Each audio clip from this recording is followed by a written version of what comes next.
న్యాయశాఖ ఉద్యోగుల సంఘం డైరీ ఆవిష్కరణ. తెలంగాణ న్యాయశాఖ ఉద్యోగుల సంఘం డైరీ ఆవిష్కరణ అయితే జరిగిందనమాట. సో, ఒక్కొక్క సంఘం ఉద్యోగులకు సంబంధించి డైరీలు అయితే ఆవిష్కరిస్తూ ఉన్నారు. ఇందులో భాగంగా మనం చూసుకున్నట్లయితే తెలంగాణ ఉద్యోగులకు సంబంధించి కూడా తెలంగాణ రాష్ట్ర న్యాయశాఖ ఉద్యోగుల సంఘం 2026 డైరీ క్యాలెండర్ను హైకోర్టు ప్రధాన న్యాయమూర్తి జస్టిస్ అపరేష్ కుమార్ సింగ్ బంజారా హిల్స్లోని తన నివాసంలో ఆవిష్కరించారన్నమాట. సంఘం రాష్ట్ర అధ్యక్షుడు ఎస్వి సుబ్బయ్య కూడా మనకి చూసుకున్నట్లయితే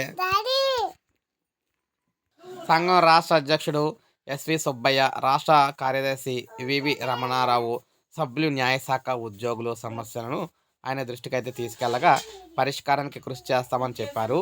ఈ సందర్భంగా సిరిసిల్ల చేనేత కార్మికులు నేసిన అగ్గెపెట్టెలో ఇమిడే సాలువాను చీఫ్ జస్టిస్కి అయితే బహుకరించడం అయితే జరిగిందనమాట. అంటే ఈ విధంగా మనం చూసుకున్నట్లయితే ఉద్యోగులకు సంబంధించి ఉద్యోగుల డైరీని అయితే వారు ఆవిష్కరించడం అయితే జరిగింది. సో, ఇది మనకు తాజా సమాచారం. లైక్ చేయండి, సబ్స్క్రైబ్ చేసుకోకపోతే మన ఛానల్ సబ్స్క్రైబ్ చేసుకొని